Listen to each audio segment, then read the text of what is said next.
본문 창세기 15장 1절로부터 6절까지 함께 봉독하겠습니다. 시작합니다. 이후에 여호와의 말씀이 환상 중에 아브라함에게 임하여 이르시되 아브라함아 두려워하지 말라. 나는 네 방패여 너의 지극히 큰 상급이니라. 아브라함이 이르되 주 여호와여 무엇을 내게 주시려 하나이까. 나는 자식이 없사오니 나의 상속자는 이 다메섹 사람 엘리에셀이니이다. 아브라함이 또 이르되 주께서 내게 씨를 주지 아니하셨으니 내 집에서 길린 자가 내 상속자가 될 것이니이다. 여호와의 말씀이 그에게 임하여 이르시되 그 사람이 네 상속자가 아니라 내 몸에서 날 자가 네 상속자가 되리라 하시고 그리 끌고 밖으로 나가 이르시되 하늘을 우러러 묵별을 셀 수 있나 보라. 또 그에게 이르시되 네 자손이 이와 같으니라. 아브라함이 여호와를 믿으니 여호와께서 이를 그의 의로 여기시고. 아멘. 오늘 함께 아브라함의 의라는 제목을 가지고 여러분들과 함께 말씀을 나누도록 하겠습니다. 교회 생활을 좀 하다 보면 자기도 모르게 언젠가는 권태로운 시간들을 마주치게 되지요. 우리 믿음의 권태기라고 할까요? 그런데 이때 또 기도도 열심히 하는데 기도 응답까지 받지 못하면 분명히 자기 믿음의 회의가 들어오지 않겠어요? 이거 내가 뭘 믿고 사는 거지? 내가 이렇게 사는 게 이거 맞아? 이렇게 회의가 일어난다고 그렇다고 이게 우리 믿음에 그렇게 큰 나쁜 영향만 끼치는 건 아니라는 거예요. 이 과정들을 극복하지 못하면 믿음은 더 이상 자라나지 않기 때문입니다. 마치 우리의 회의와 의심은 신발 속에 낀 작은 돌멩이나 같다고 할까요? 신발 속에 작은 돌멩이를 찾아서 내버리지 않으면 이 믿음의 길을 계속 걸어가기는 쉽지 않습니다. 또 동시에 또 삶에 엄한 기근이 들어왔을 때 이런 쩔뚝거리는 믿음으로는 이런 장애물들을 넘어가기가 어렵죠.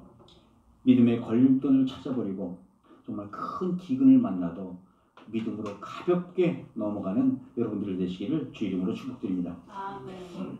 여러분, 아브라함은 특별히 하나님으로부터 선택받은 믿음의 사람이었었어요. 그러면 아브라함에게는 이런 쩔뚝거리는 회의와 의심의 시간들이 없었을까요? 우린 지난 몇 주 동안 우리 아브라함의 믿음을 추적해보면 정말로 대단한 믿음이 아니랄 수 없어요. 그저 말씀에 의지해서 고향 땅을 떠나 하나님의 지시한 땅으로 갔고 또 조카 롯에게도 하나님의 영광을 위해 먼저 그 땅의 선택권을 양보하지요. 더구나 우리가 지난 말씀 안 드렸지만 창세기 14장에 보면 소돔 땅으로 이주한 조카 롯이 가나안 전쟁에 휘말려 포로가 됩니다. 그러자 오직 하나님만을 믿고 전쟁 약탈자들 쫓아가 롯과 그 가족 그리고 그 재산들을 거두어죠. 하나님을 믿고 그 믿음으로 살아온 아브라함은 그야말로 신앙인으로서의 큰 성공을 거두게 된 겁니다. 그리고 장막에 들어온 아브라함은 갑자기 의심과 회의에 빠져요. 우리도 그렇잖아요. 갑자기 일이 굉장히 잘 되거나 잘 풀려가면 뭔가 좀 어리둥절해지죠. 이런 갑작스러운 성공은 아브라함으로 하여금 자신의 처지를 뒤돌아보는 시간을 갖게 한 거예요. 정말 엄격결에 약살자들을 쳐부수고 조카 롯까지 구하고 했지만은 결과적으로 이들과는 원수가 되고 말았잖아요. 그런데 자기 자신을 뒤돌아보면 자기는 아무것도 이루어진 게 없어요.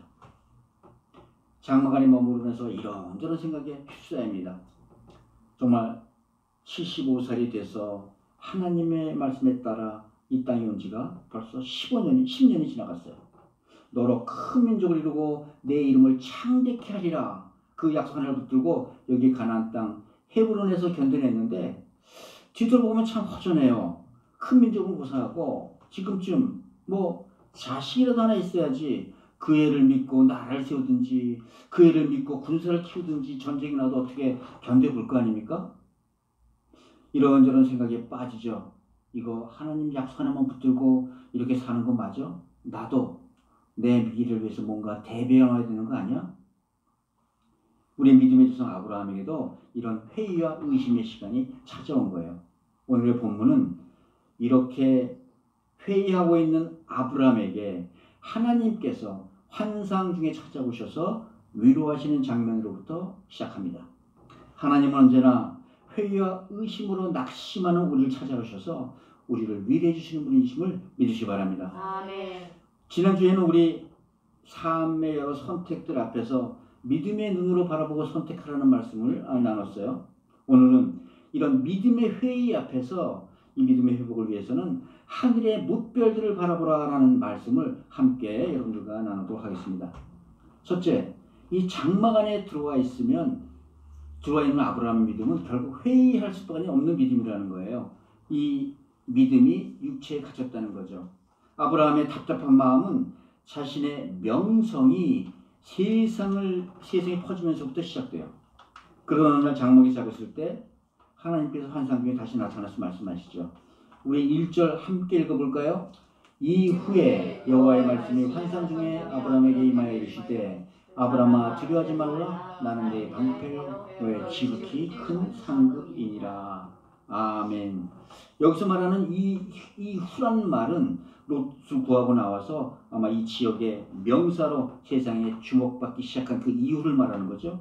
그런데 환상 중에 나타난 하나님께서 아브라함에 뜬금없이 두려워하지 말라고 말씀하셨어요. 하나님께서는 장막 밖으로 나가길 꺼려하는 그 아브라함의 말 못하는 고민을 아셨던 거예요. 아브라함이 자기 자신의 처지를 뒤돌아보면 답답하고 막막하기만 해요. 땅이 있나 아들이 있나. 이럴 때 만약에 이 북부 약탈자 침략군들이 자기에 쳐들어온다면 자기는 어떻게 방법이 없어.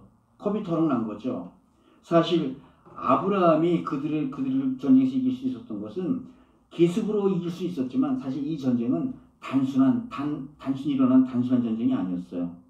가나안 북쪽의 북부 연합군이 가나안 남쪽의 소돔국으로 침략한 아주 가나안 지역의 고질적인 약탈 전쟁이었거든요.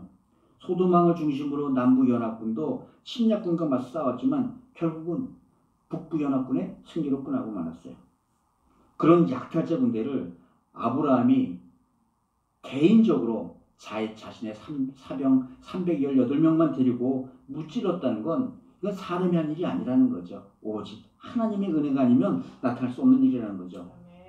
더구나 아브라함은 이 전쟁을 끝나고 돌아올 때 살레망 멜기세덱을 만나요. 그리고 그로부터 하나님의 축복을 받습니다. 그리고 이 대가로 11조를 약속해 주죠.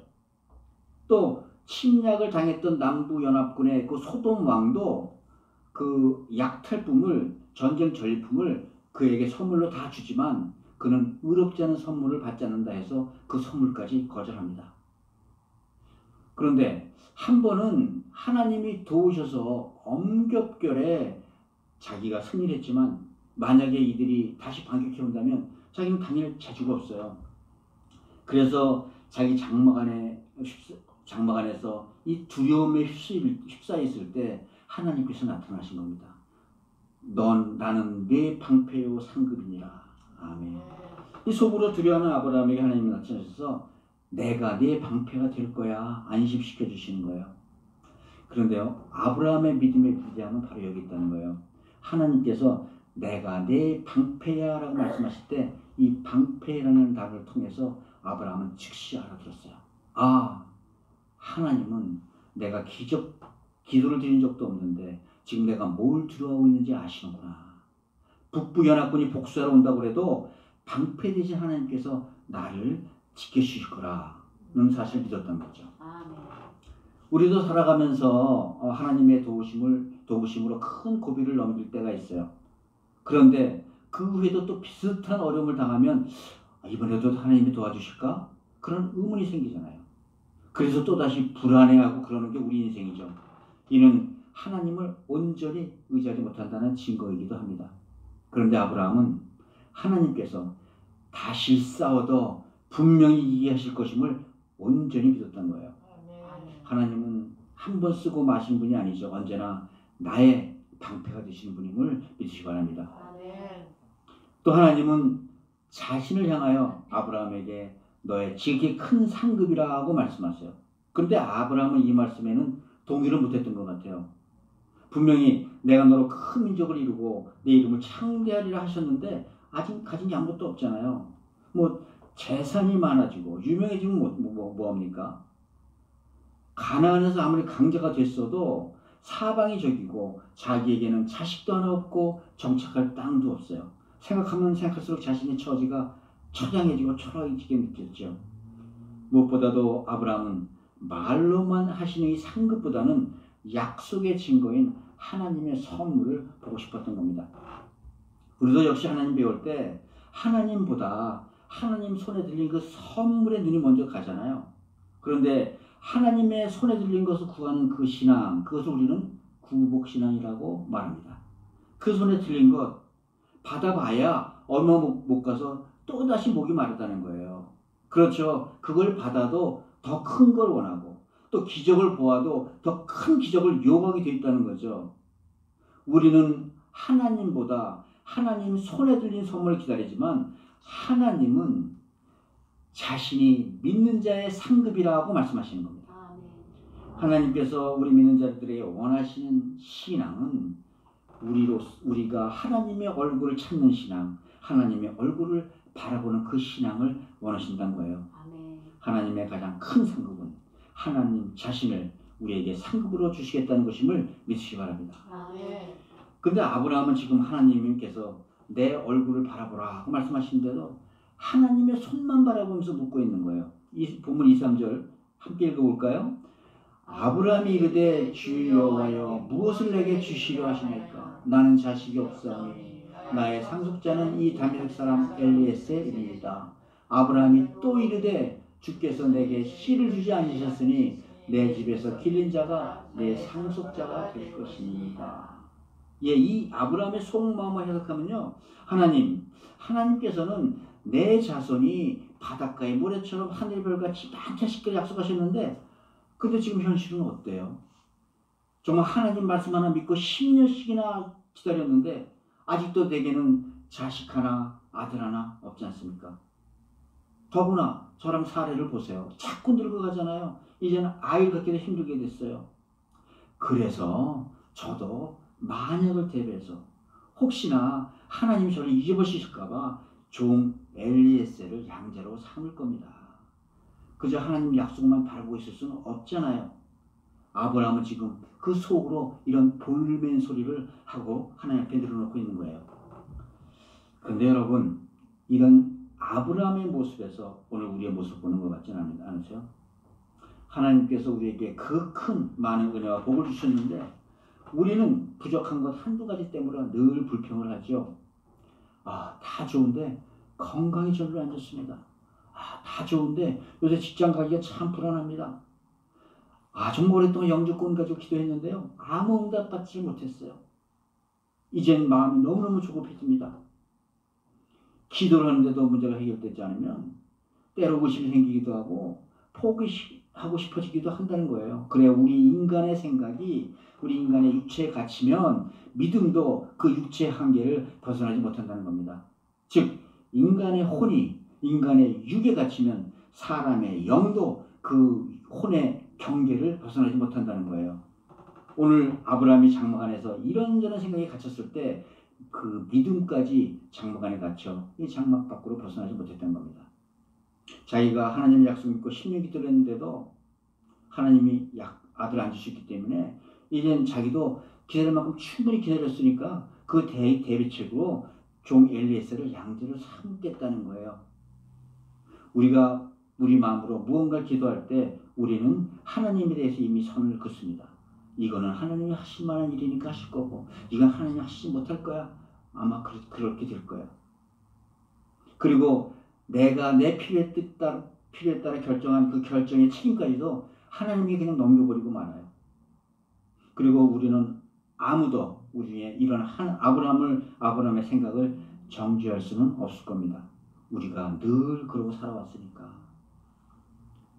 사랑하는 성도 여러분, 하나님의 능력을 사람의 생각과 이성으로 제한하지 마시기 바랍니다. 아멘. 성경은 에레미야서 29절에서 이렇게 말해요. 여호와의 말씀이니라 너희를 향한 나의 생각은 내가 아나니 평안이요 재앙이 아니니라. 아멘. 오직 너에게 미래와 희망을 주는 것이니라. 아멘. 하나님은 우리의 방패시며 하나님 자신이 우리의 지극히 큰 상급이 되시는 줄을 믿으시기 바랍니다. 아멘. 사랑하는 성도 여러분, 장막 안에 갇혀있다 생각하시면 뭔가 판단하고 결정하지 마세요. 모든 걸 하시는 주님께서 우리의 의심과 회의도 하나님 주시는 새 믿음으로 극복해 주실 줄 믿으시기 바랍니다. 그러므로 믿음은 하나님께서 우리에게 세워주시지 않으시면 사람 스스로는 세워갈 수 없다는 사실을 기억하셔봐요. 막 답답하고 막히는 환경에서도 하나님의 얼굴을 바라보고 하나님을 찾는 그런 은혜를 누리시기를 주의 이름으로 축복드립니다. 두 번째 말씀은 회복되는 믿음에 관한 말씀이에요. 아브라함의 볼멘 소리를 다 듣고 나신 하나님은 아브라함을 책망하지 않으셨어요. 오히려 그를 장막에서 꺼내시고 밤하늘에 가득한 뭇별을 가르치며 말씀하시죠. 우리 4, 5절 함께 읽어볼까요? 여호와의 말씀이 그에게 임하여 이르시되 그 사람이 네 상속자가 아니라 내 몸에서 날 자가 네 상속자가 되리라 하시고 그를 이끌고 밖으로 나가 이르시되 하늘으로 뭇별을 셀 수 있나 보라. 또 그에게 이르시되 네 자손이 이와 같으리라. 아멘. 저도 도시에서 자라서 그런지 밤하늘에 별들이 그렇게 많은지 잘 몰라요. 다 공해 덕분이겠죠. 그런데 사실 가까운 시골에만 내려가봐도 밤하늘에 박혀있는 별들은 정말 쏟아질 정도로 많습니다. 하나님께서 아브라함에 지금 시침과 교육을 시키시는 거예요. 내 말을, 내 약속을 잊지 말라. 마치 하늘에 가득 찬 별처럼 바닷가의 모래처럼 내 자손이 저렇게 번창이 될 거라고 보여주시는 거예요. 그러시면서 하시는 말씀이 내 상속자는 꼭 내 몸에서 난 자야만 한다고 확정적으로 못 박으세요. 아마 당시 아브라함은 이 뭇별들과 자기 자손과의 말의 관계를 잘 이해하지 못했을 수도 있어요. 아마 하나님께서는 아브라함의 자손을 통해 이 세상에 메시아를 보낼 계획을 말씀하신 겁니다. 근데 여기서 자손이란 말은 보통 우리가 얘기할 때 복수, 여러 명의 자손으로 사용하잖아요. 근데 오늘 본문에 나오는 이 말은 특이하게도 하나님께서 네 자손이라고 할 때 네 씨 단수로 말씀하십니다. 하늘에 있는 뭇별을 보라, 내 씨가 저와 같을 것이라. 예, 지금 하나님께서는 아브라함에게 하늘의 뭇별을 보여주면서 뭇별이 하늘에서 비쳤듯이 네 자손 중에 한 사람이 저렇게 온 세상을 비출 것이다 말씀해 주시고 계시는 거예요. 이게 무슨 의미일까요? 뭘 말씀하시려고 단수를 썼을까요? 아브라함은 과연 알아들었을까요? 그렇습니다. 그 한 자손은 오실 예수 그리스도를 가르치시는 줄 믿으시기 바랍니다. 아멘. 성경에 나오는 구약 전체는 이렇게 오실 예수 그리스도에 관한 말씀이에요. 하나님이 아브라함을 부르신 까닭도 아브라함에게 예수 그리스도 메시아 족보를 만들기 위해서 부르신 것이고, 또 아브라함에게 여러 가지 믿음의 사건들을 일으키고 그 믿음을 심어주심으로 지금 믿음의 족보를 만들고 계시는 겁니다. 아브라함의 족보가 중요한 이유는 이 믿음의 족보가 바로 오실 예수 그리스도를 향하고 있기 때문이죠. 아멘. 사도 바울도 다메섹에서 예수를 만나본 후에 이 말씀을 깨닫습니다. 이 자손이 누군지 깨닫고 갈라디아서 3장 16절에서 이렇게 설명해요. 이 약속들은 아브라함과 그 자손이 말씀하신 것인데 여럿을 가리켜 그 자손이라 하지 아니하시고 오직 한 사람을 가르쳐 네 자손이라 하셨으니 곧 그리스도라. 아멘. 여러분, 아브라함의 믿음도 하나님이 지시하신 하늘의 뭇별을 바라보자 회복되기 시작한 겁니다. 우리 지난주에 하나님께서 눈을 들어 북남 동서를 바라보라 하시는 말씀 기억하시죠? 십자가에 달린 예수를 바라보듯이 아브라함도 말씀에 따라 하늘에 가득 찬 그 뭇별을 바라보았다는 거예요. 전지전능하신 하나님의 장엄한 능력을 바라보자 그는 저절로 하나님을 경외하게 된 겁니다. 그러자 그 마음속에 들어와 있던 의심과 불안은 또 두려움은 순식간에 사라지고 믿음이 회복된 거예요. 자기는 이미 몸이 늙어서 어떻게 아들을 주실 수 있는 몸이 못 됐음에도 불구하고 천지 모든 별을 만드신 하나님께서 자기 몸을 통해 자기 아들을 주실 거라는 그 믿음이 돌아온 것이죠. 말씀에 따라 행할 때 우리의 믿음도 새롭게 회복되고 세워지는 줄 믿으시기 바랍니다. 아멘.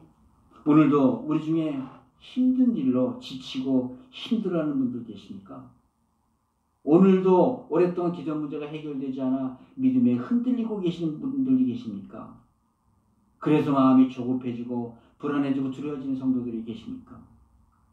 하나님의 신실하신 약속의 말씀을 굳게 붙잡고 밤하늘의 별 그리스도를 바라보시며 믿음을 회복하시기 바랍니다. 아멘. 그런데 아브라함의 믿음이 그렇게 회복되었다고 해서 당장 사라가 임신하게 된 건 아니잖아요. 그 후로도 15년을 더 기다린 후에야 아브라함은 자신의 몸에서 이삭을 낳습니다.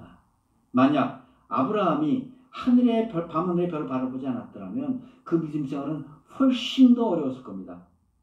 물론 아브라함의 믿음 생활이 그 후에 모두 순탄했다는 건 아니에요. 그 후에도 많은 시험이 겪습니다. 그렇다면 하나님께서는 왜 아브라함이 그토록 오랫동안 힘들게 기다리게 하게 하셨을까요? 하나님은 아브라함과 사라가 아들을 낳을 수 있는 능력이 완전히 끊어질 때까지 기다리신 거예요. 그래야만 아브라함이 아들을 낳으면 그게 하나님이 하신 일이 분명해지기 때문입니다. 하나님께서는 하나님의 때까지 기다리시는 줄 믿으시기 바랍니다. 그런데 우리는 대부분 기다리다가 지쳐버리고 말잖아요. 그리고 아직 좀 가능성이 있어 보일 것 같으면 하나님 이거 빨리 이루지 않으시면 이거 나중에 나도 잘 몰라요. 어떻게 될지 몰라요. 조바심을 냅니다. 그러다가 마지막에 남은 그 가능성까지 싹 사라져버리면 이제 모든 게 끝났어요. 포기해야죠. 이제 하나님도 어쩔 수가 없어요. 자기가 스스로 믿어버린다는 거예요. 그러나 인간의 때가 끝났을 때 하나님의 때가 시작되는 줄 믿으시기 바랍니다. 아멘. 이렇게 기다리다 지칠 때 그러면 우리는 어떻게 해야 될까요? 자신의 생각이나 자신의 능력을 붙들지 말고 하나님의 말씀을 붙들라는 거예요. 아멘. 아브라함처럼 말씀에 따라 밖으로 나가 밤하늘의 별들을 바라보라는 겁니다. 불뱀이 달린 장대를 바라보자 사람들이 살아났던 것처럼 하늘의 묵별을 보자 아브라함의 의심이 거쳤다는 거예요. 예수님도 들에 핀 백합화나 공전한 새들을 보라고 말씀하시잖아요. 눈에 보이는 그 현상에 일비하지 말고 현상 뒤에 가려져 있는 실체, 즉 말씀의 능력을 잡으라는 겁니다. 아멘. 나의 힘, 내 능력을 이제는 완전히 포기하고 하나님의 능력을 인정하고 하나님을 의지하라는 거예요. 이렇게 하나님을 전적으로 인정하고 의지할 때만 성령님께서 역사하시고 이후에 합쳐서 선한 일을 이뤄가시는 줄 믿으시기 바랍니다. 아멘. 말씀을 붙잡고 육신의 눈으로 직접 바라보면 성령의 능력이 우리의 시선을 통해 전이 된다는 거예요. 들어온다는 거예요. 말씀 붙잡고 별해야 될 때 하나님의 능력이 그리스도를 통해 바라보는 자들에게 임한다는 겁니다. 아멘. 고린도후서에서는 이걸 이렇게 말씀하세요. 우리가 주목하는 것은 보이는 것이 아니요 보이지 않는 것이니 보이는 것은 잠깐이요 보이지 않는 것은 영원합니다. 아멘. 눈에 보이는 별 뒤에서 역사하시는 그리스도를 바라볼 때 우리의 믿음도 회복되는 줄 믿으시기 바랍니다. 아멘.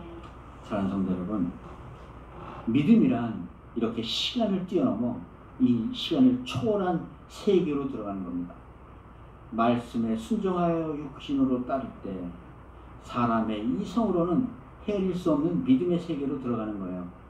말씀에 흐르는 그리스도의 능력으로 우리의 믿음도 회복되어 갈 줄 믿습니다. 아멘. 오직 믿음을 세워가시는 여러분들이 되시기를 주 예수 그리스도의 이름으로 축복드립니다. 아멘. 마지막으로 의로운 믿음은 무엇인지 오늘 말씀해 주고 계세요.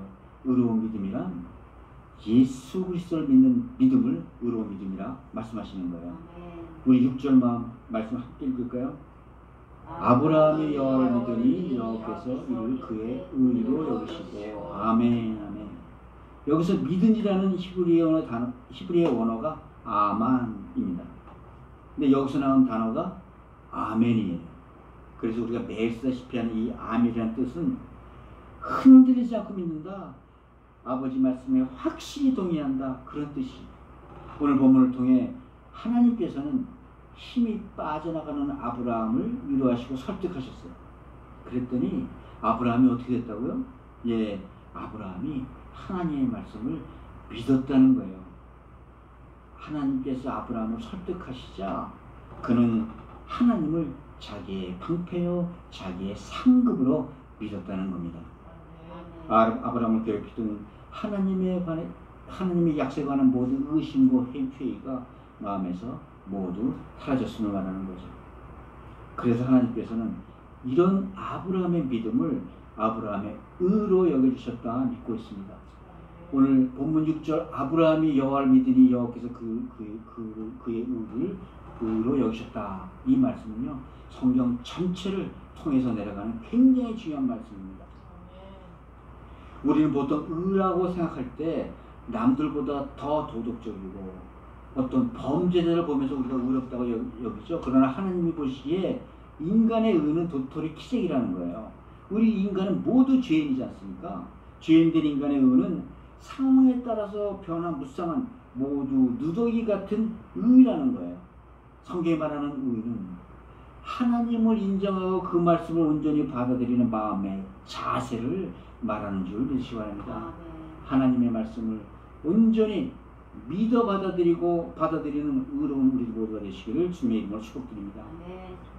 예, 그래서 믿음은 하나님과 하나님의 말씀을 믿는 거지 않습니까? 하나님께서는 이를 믿는 사람을 의롭게 여기신다는 거예요.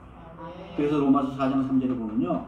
아브라함이 하나님을 믿음에 이것이 저에게 의로 여기신 바 되었다고 말씀하는 겁니다. 그러므로 하나님의 의는 사람의 행위가 아니라 하나님을 믿는 믿음에서 나오는 줄 믿으시기 바랍니다. 이를 하박국 선지자는 하박국 선지서 2장 4절에서 이렇게 말해요. 의인은 믿음으로 말미암아 살리라. 이 말씀은 사도 바울에게 지대한 영향을 미치죠. 사도 바울 때까지만 해도 유대인들은 율법을 지키는 행위로 말미암아 자신들이 의롭다고 믿었어요. 그런데 사도 바울은 로마서 1장 17절을 통하여 이 말씀을 다시 정리해 주십니다. 복음에는 하나님의 의가 들어가서 믿음으로 믿음에 이르게 하나니 오직 그러므로 의인은 믿음으로 말미암아 살리라. 이 말씀은 1517년 마틴 루터의 종교개혁 불씨가 되죠. 이렇게 예수 그리스도의 십자가의 복음이 바로 하나님의 말씀이다 임을 선포하는 겁니다. 그러면 저와 여러분 어떻게 의롭다는 여김을 받냐고요? 예, 하나님께서는 복음을 하나님의 말씀으로 믿고 순종하기만 하면 의롭다 여겨주신다는 거예요. 그러므로 누구든지 그리스도의 복음을 믿기만 하면 죄인도 의인으로 여겨주신다는 겁니다. 다른 말로 누구든지 하나님의 약속의 말씀과 예수 그리스도를 주요 구세주로 믿으면 그 사람의 죄가 예수 그리스도에게 전가되고 대신 예수님의 의가 예수를 믿는 그 사람에게 옮겨온다는 것입니다. 이를 고린도후서 5장 21절에서 이렇게 말씀해요. 하나님이 죄를 알지도 못하신 이를 우리를 대신하여 죄를 삼으신 것은 우리로 하여금 그 안에서 하나님의 의가 되게 하려 하심이니라. 하나님께서는 하나님의 아들 예수로 말미암아 우리 죄인들이 다시 의롭게 되는 길을 열어주신 줄 믿으시기 바랍니다. 그렇다면 이제 우리 그리스도인들이 묵별을 바라보듯이 무엇을 바라보며 살아야 된다고요? 그렇습니다. 우리가 바라보며 살아갈 것이 바로 예수 그리스도의 십자가인 줄 믿으시기 바랍니다. 의로운 자들은 자기 이성과 경험의 장막이 안에 거하는 것이 아니라 십자가 대속의 그늘 아래 거하는 자가 의로운 자라는 거예요. 예수님께서 이 땅에 오신 이유는 바로 이 험한 세상에 휘둘리며 사는 저와 여러분들 위해 오셨음을 믿으시기 바랍니다. 이사야서 53장에 이런 말씀이 있어요. 예수님에 대해서 이렇게 말합니다. 그의 찔림은 우리의 허물 때문이요 그가 상함은 우리의 죄악 때문이라. 그가 징계를 받음으로 우리가 평화를 이루고 그가 채찍을 맞음으로 우리는 나음을 입었도다. 우리는 다 양 같아서 그릇 행하여 각지 이식을 들고 갈 거면 하나님께서는 모든 죄악을 그에게로 아들에게로 담당시키셨도다. 이 땅에 오신 예수님은 사람들에게 버림받고 멸시당하고 말할 수 없는 고난을 십자가에서 죽으신 이유가 바로 우리에게 믿는 자들에게 평화를 누리게 하고 나음을 받기 위해서 그렇게 하셨다는 거예요. 이 얼마나 놀라운 말씀입니까? 예수님께서 십자가에서 몸이 찢기고 피 흘리심으로 우리에게 구원을 약속해 주셨다는 말씀이에요. 또 사는 게 아무리 힘들어도 우리는 소망을 가지고 있을 수 있다는 얘기입니다. 우리에게는 예수 그리스도가 계시기 때문입니다. 십자가 대속의 그늘 밑에 거할 때 예수 그리스도의 능력이, 이 평화와 치유의 능력이 예수 그리스도를 통해 우리에게 나타난다는 것을 믿으시기 바랍니다. 그리스도 십자가를 바라볼 때 믿는 자마다 하나님 주시는 평화를 누리시길 바라요. 예수님은 요한복음에서 이렇게 말씀하시죠. 내가 너에게 주는 것은 세상에 주는 것 같지 않으니 너희는 마음에 근심하지도 말고 두려워하지도 말라. 또 그리스도의 십자가를 바라볼 때 세상 환난 속에서 믿는 자에게 믿음의 능력을 주셨다고 말씀하시는 거예요. 마가복음 9장에 보니까 간질로 발작하는 아이를 둔 아버지가 변해선에서 막 내려온 예수님을 향하여 나아갑니다. 무엇을 할 수 있거든 우리를 불쌍히 여기사 도와주소서. 이에 예수님께서 단단히 말씀하시죠. 아니 할 수 있거든이 무슨 말이냐. 믿는 자에게는 능치 못할 일이 없느니라. 이에 아이 아버지가 소리에 질러 대답합니다. 내가 믿나이다. 나의 믿음이 없으니 도와주소서. 아무리 세상의 환난이 극심해도 그리스도를 믿고 그의 의로 덧입어 사는 자들은 죄와 사망의 권세로부터 해방이 되는 그 평강을 누리시는 줄 믿으시기 바랍니다. 사랑하는 성도 여러분, 십자가의 예수를 바라보시기 바랍니다. 예수 그리스도의 의로는 덮지 못할 죄가 없습니다. 마찬가지로 예수 그리스도의 능력으로는 불가능도 없다는 거예요. 그러므로 하나님의 의는 예수 그리스도를 믿는 믿음으로부터 오는 줄 믿으시기 바랍니다. 우리 모두 믿음으로 믿음에 이르는 주님의 은혜를 누리시기를 주님의 이름으로 축복드립니다. 이제 말씀을 맺습니다. 우리 믿음의 길을 걷다 보면 신발 속에 돌이 들어갈 때가 있어요. 요리조리 발가락을 꼬물꼬물 하면서도 어떻게 길을 재촉해 보지만 얼마나 더 걸어갈 수 있겠습니까? 돌멩이를 찾아버리지 않으면 이미 발바닥은 해지고 말아요. 발바닥이 해지면 한 발도 더 나가지 못하지 않습니까? 여러분은 혹시 지금 그 해진 발바닥을 치유하려고 자기의 장막 안에 들어가 계시지 않나요?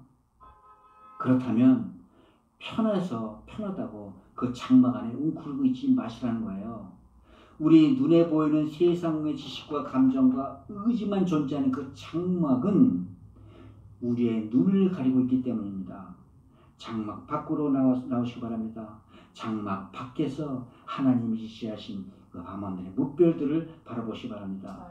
세상의 것으로는 세상을 이겨낼 수가 없어요. 세상의 것으로는 믿음의 길을 갈 수가 없는 것이죠. 이를 요한 1서에서는 이렇게 말하고 있어요. 대저 하나님께서 난 자마다 세상을 이기느니라. 세상을 이김이 이것이니 우리의 믿음이니라. 예수께서 하나님의 아들이심을 믿는 자가 아니면 세상을 이길 자가 누가 있겠느냐.